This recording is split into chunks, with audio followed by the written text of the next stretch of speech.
Hey guys, welcome back to the reading of Harry Potter and the Sorcerer's Stone, Chapter 2. The Vanishing Glass. Nearly 10 years had passed since the Dursleys had woken up to find their nephew on the front step, but Privet Drive had hardly changed at all. The sun rose on the same tidy front gardens and lit up the brass number 4 on the Dursleys' front door.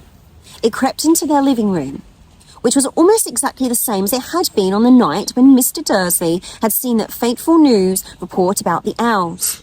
Only the photographs on the mantelpiece really showed how much time had passed. 10 years ago, there had been lots of pictures of what looked like a large pink beach ball wearing different coloured bonnets. But Dudley Dursley was no longer a baby, and now the photographs showed a large blonde boy riding his first bicycle, on a carousel at the fair, playing a computer game with his father, being hugged and kissed by his mother. The room held no sign at all that another boy lived in the house, too. Yet, Harry Potter was still there, asleep at the moment, but not for long. His Aunt Petunia was awake, and it was her shrill voice that made the first noise of the day. Up! Get up now! Harry woke with a start. His aunt rapped on the door again. Up! She screeched.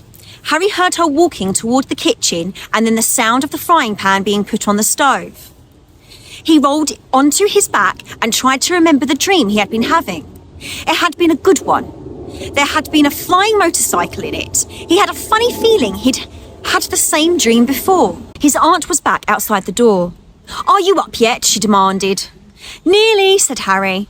Well, get a move on. I want you to look after the bacon, and don't you dare let it burn. I want everything perfect on Duddy's birthday. Harry groaned. What did you say? His aunt snapped through the door. Nothing.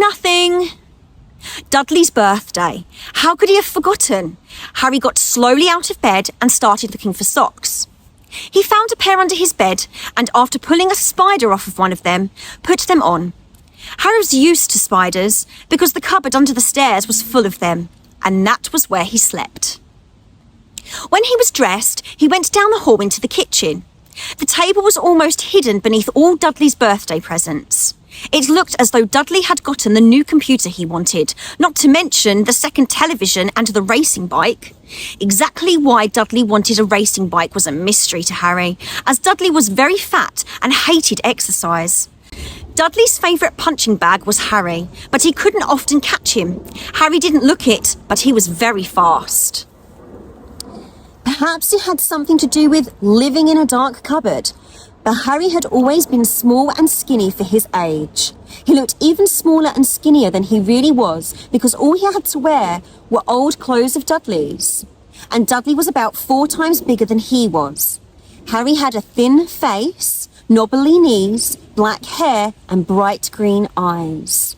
He wore round glasses held together with a lot of Scotch tape because of all the times Dudley had punched him on the nose. The only thing Harry liked about his own appearance was a very thin scar on his forehead that was shaped like a bolt of lightning. He had it as long as he could remember, and the first question he could ever remember asking his Aunt Petunia was how he had gotten it. In the car crash when your parents died, she had said, and don't ask questions. Don't ask questions? That was the first rule for a quiet life with the Dursleys. Uncle Vernon entered the kitchen as Harry was turning over the bacon. Comb your hair, he barked, by way of a morning greeting. About once a week, Uncle Vernon looked over the top of his newspaper and shouted that Harry needed a haircut. Harry must have had more haircuts than the rest of the boys in his class put together, but it made no difference. His hair simply grew that way, all over the place. Harry was frying eggs by the time Dudley arrived in the kitchen with his mother. Dudley looked a lot like Uncle Vernon. He had a large pink face, not much neck, small watery blue eyes and thick blonde hair that lay smoothly on his thick, fat head. Aunt Petunia often said that Dudley looked like a baby angel. Harry often said that Dudley looked like a pig in a wig. Harry put the plates of egg and bacon on the table, which was difficult as there wasn't much room. Dudley, meanwhile, was counting his presents. His face fell. 36, he said, looking up at his mother and father. That's 2 less than last year. Darling, you haven't counted Auntie Marge's present. See, it's here, under this big one from Mummy and Daddy. All right, 37 then, said Dudley, going red in the face. Harry, who could see a huge Dudley tantrum coming on, began wolfing down his bacon as fast as possible in case Dudley turned the table over. Aunt Petunia obviously scented danger too, because she said quickly, "And we'll buy you another 2 presents while you're out today. How's that, Popkin? 2 more presents, is that all right?" Dudley thought for a moment. It looked like hard work. Finally, he said slowly, "So I'll have 30. 30? 39, sweetums," said Auntie Petunia. "Oh." Dudley sat down heavily and grabbed the nearest parcel. "All right, then." Uncle Vernon chuckled. "Little tyke wants his money's worth, just like his father." "Attaboy, Dudley." He ruffled Dudley's hair. At that moment, the telephone rang and Aunt Petunia went to answer it, while Harry and Uncle Vernon watched Dudley unwrap the racing bike, a video camera, a remote control airplane, 16 new computer games and a VCR. He was ripping the paper off a gold wristwatch when Aunt Petunia came back from the telephone looking both angry and worried. "Bad news, Vernon," she said. "Mrs. Figg's broken her leg. She can't take him." She jerked her head in Harry's direction. Dudley's mouth fell open in horror, but Harry's heart gave a leap. Every year on Dudley's birthday, his parents took him and a friend out for the day to adventure parks, hamburger restaurants, or the movies. Every year, Harry was left behind with Mrs. Figg, a mad old lady who lived 2 streets away. Harry hated it there. The whole house smelled of cabbage, and Mrs. Figg made him look at photographs of all the cats she'd ever owned. "Now what?" said Aunt Petunia, looking furiously at Harry as though he'd planned this. Harry knew he ought to feel sorry that Mrs. Figg had broken her leg, but it wasn't easy when he reminded himself it would be a whole year before he had to look at Tibbles, Snowy, Mr. Paws and Tufty again. "We could phone Marge," Uncle Vernon suggested. "Don't be silly, Vernon, she hates the boy." The Dursleys often spoke about Harry like this, as though he wasn't there, or rather as though he was something very nasty that couldn't understand them, like a slug. "What about what's-her-name, your friend Yvonne?" "On vacation in Mallorca," snapped Aunt Petunia. "You could just leave me here," Harry put in hopefully. He'd be able to watch what he wanted on television for a change, and maybe even have a go on Dudley's computer. Aunt Petunia looked as though she'd just swallowed a lemon. "And come back and find the house in ruins," she snarled. "I won't blow up the house," said Harry, but they weren't listening. "I suppose we could take him to the zoo," said Aunt Petunia slowly. "And leave him in the car?" "That car's new. He's not sitting in it alone." Dudley began to cry loudly. In fact, he wasn't really crying. It had been years since he'd really cried. But he knew that if he screwed up his face and wailed, his mother would give him anything he wanted.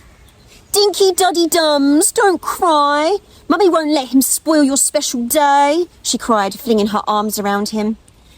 "I don't want him to come," Dudley yelled between huge pretend sobs. "He always spoils everything." He shot Harry a nasty grin through the gap in his mother's arms. Just then, the doorbell rang. "Oh, good Lord, they're here," said Aunt Petunia frantically. And a moment later, Dudley's best friend Piers, Polkiss, walked in with his mother. Piers was a scrawny boy with a face like a rat. He was usually the one who held people's arms behind their backs while Dudley hit them. Dudley stopped pretending to cry at once. Half an hour later, Harry, who couldn't believe his luck, was sitting in the back of Dursley's car with Piers and Dudley, on the way to the zoo for the first time in his life. His aunt and uncle hadn't been able to think of anything else to do with him, but before they'd left, Uncle Vernon had taken Harry aside. "I'm warning you," he had said, putting his large purple face right up close to Harry's. "I'm warning you now, boy. Any funny business at anything at all, and you'll be in that cupboard from now until Christmas." "I'm not going to do anything," said Harry honestly. But Uncle Vernon didn't believe him. No one ever did. The problem was, strange things often happened around Harry, and it was just no good telling the Dursleys he didn't make them happen.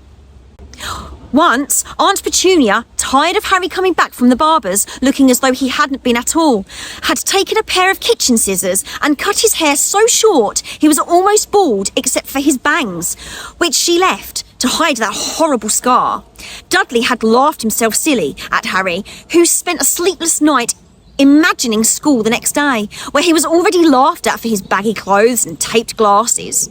Next morning, however, he had gotten up to find his hair exactly as it had been before Aunt Petunia had sheared it off. He had been given a week in his cupboard for this, even though he had tried to explain that he couldn't explain how it had grown back so quickly. Another time, Aunt Petunia had been trying to force him into a revolting old sweater of Dudley's, brown with orange puffballs. The harder she tried to pull it over his head, the smaller it seemed to become, until finally it might have fitted a hand puppet, but certainly wouldn't fit Harry. Aunt Petunia had decided it must have shrunk in the wash, and to his great relief, Harry wasn't punished. On the other hand, he'd gotten into terrible trouble for being found on the roof of the school kitchens. Dudley's gang had been chasing him as usual, when, as much to Harry's surprise as anyone else's, there he was, sitting on the chimney. The Dursleys had received a very angry letter from Harry's headmistress, telling them Harry had been climbing school buildings, but all he had tried to do, as he shouted at Uncle Vernon through the locked door of his cupboard, was jump behind the big trash cans outside the kitchen doors. Harry supposed that the wind must have caught him in mid-jump. But today, nothing was going to go wrong. It was even worth being with Dudley and Piers to be spending the day somewhere that wasn't school, his cupboard, or Mrs. Fig's cabbage-smelling living room. While he drove, Uncle Vernon complained to Aunt Petunia. He liked to complain about things. People at work, Harry, the council, Harry, the bank, and Harry were just a few of his favourite subjects. This morning it was motorcycles. Roaring along like maniacs, the young hoodlums, he said as a motorcycle overtook them.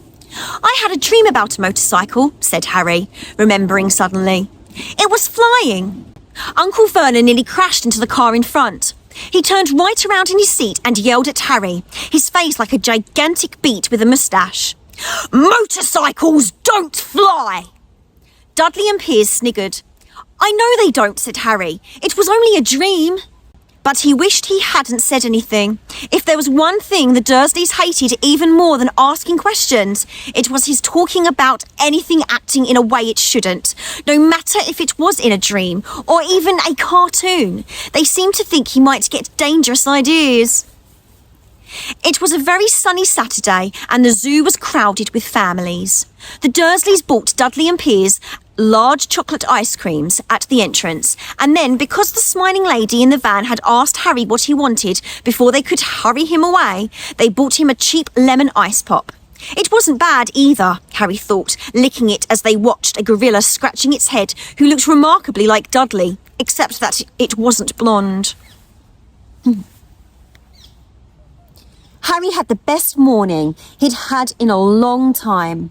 He was careful to walk a little way apart from the Dursleys, so that Dudley and Piers, who were starting to get bored with the animals by lunchtime, wouldn't fall back on their favourite hobby of hitting him. They ate in the zoo restaurant, and when Dudley had a tantrum because his Knickerbocker glory didn't have enough ice cream on top, Uncle Vernon bought him another one, and Harry was allowed to finish the first. Harry felt awkward, that he should have known it was all too good to last. After lunch, they went to the reptile house. It was cool and dark in there, with lit windows all along the walls. Behind the glass, all sorts of lizards and snakes were crawling and slithering over bits of wood and stone. Dudley and Piers wanted to see huge poisonous cobras and thick man-crushing pythons. Dudley quickly found the largest snake in the place. It could have wrapped its body twice around Uncle Vernon's car and crushed it into a trash can. But at that moment, it didn't look in the mood. In fact, it was fast asleep. Dudley stood with his nose pressed up against the glass, staring at the glistening brown coils. "Make it move!" he whined at his father. Uncle Vernon tapped on the glass, but the snake didn't budge. "Do it again!" Dudley ordered. Uncle Vernon rapped the glass smartly with his knuckles, but the snake just snoozed on. "This is boring!" Dudley moaned. He shuffled away. Harry moved in front of the tank and looked intently at the snake. He wouldn't have been surprised if it had died of boredom itself. No company except stupid people drumming their fingers on the glass, trying to disturb it all day long. It was worse than having a cupboard as a bedroom, where the only visitor was Aunt Petunia hammering on the door to wake you up. At least you got to visit the rest of the house. The snake suddenly opened its beady eyes. Slowly, very slowly, it raised its head until its eyes were level with Harry's. It winked. Harry stared. Then he looked quickly around to see if anyone was watching. They weren't. He looked back at the snake and winked too. The snake jerked his head toward Uncle Vernon and Dudley, then raised his eyes to the ceiling. It gave Harry a look that said quite plainly, "I get that all the time." "I know," Harry murmured through the glass, though he wasn't sure the snake could hear him. "It must be really annoying." The snake nodded vigorously. "Where do you come from anyway?" Harry asked. The snake jabbed its tail at a little sign next to the glass. Harry peered at it. "Boa Constrictor, Brazil." "Was it nice there?" The boa constrictor jabbed its tail at the sign again, and Harry read on. "This specimen was bred in the zoo." "Oh, I see. So you've never been to Brazil?" As the snake shook its head, a deafening shout behind Harry made both of them jump. "Dudley! Mr. Dursley, come and look at this snake! You won't believe what it's doing!" Dudley came waddling towards them as fast as he could. "Out of the way, you!" he said, punching Harry in the ribs. Caught by surprise, Harry fell hard on the concrete floor. What came next happened so fast, no one saw how it happened. 1 second, Piers and Dudley were leaning right up close to the glass. The next, they had leapt back with howls of horror. Harry sat up and gasped. The glass front of the boa constrictor's tank had vanished. The great snake was uncoiling itself rapidly, slithering onto the floor. People throughout the reptile house screamed and started running for the exits. As the snake slid swiftly past him, Harry could have sworn a low hissing voice said, "Brazil, here I come. Thanks, amigo."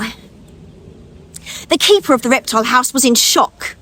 "But the glass," he kept saying, "where did the glass go?" The zoo director himself made Aunt Petunia a cup of strong, sweet tea while he apologised over and over again. Piers and Dudley could only gibber.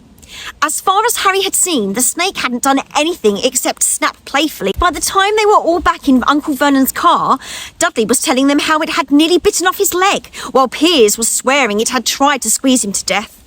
But worst of all, for Harry at least, was Piers calming down enough to say, "Harry was talking to it, weren't you, Harry?" Uncle Vernon waited until Piers was safely out of the house before starting on Harry. He was so angry he could barely speak. He managed to say, "Go! Cupboard! Stay! No meals!" before he collapsed into a chair and Aunt Petunia had to run and get him a large brandy. Harry lay in his dark cupboard much later, wishing he had a watch. He didn't know what time it was and he couldn't be sure the Dursleys were asleep yet. Until they were, he couldn't risk sneaking into the kitchen for some food. He'd lived with the Dursleys almost 10 years, 10 miserable years, as long as he could remember, ever since he'd been a baby and his parents had died in that car crash. He couldn't remember being in the car when his parents had died. Sometimes, when he strained his memory during long hours in his cupboard, he came up with a strange vision. A blinding flash of green light and a burning pain on his forehead. This, he supposed, was the crash. Though he couldn't imagine where all the green light came from, he couldn't remember his parents at all. His aunt and uncle never spoke about them, and of course he was forbidden to ask questions. There were no photographs of them in the house. When he had been younger, Harry had dreamed and dreamed of some unknown relation coming to take him away, but it had never happened. The Dursleys were his only family, yet sometimes he thought, or maybe hoped, that strangers in the street seemed to know him. Very strange strangers they were too. A tiny man in a violet top hat had bowed to him once, while out shopping with Aunt Petunia and Dudley. After asking Harry furiously if he knew the man, Aunt Petunia had rushed them out of the shop without buying anything. A wild-looking old woman dressed all in green had waved merrily at him once on a bus. A bald man in a very long purple coat had actually shaken his hand in the street the other day and then walked away without a word. The weirdest thing about all these people was the way they seemed to vanish the second Harry tried to get a closer look. At school, Harry had no one. Everybody knew that Dudley's gang hated that odd Harry Potter in his baggy old clothes and broken glasses, and nobody liked to disagree with Dudley's gang.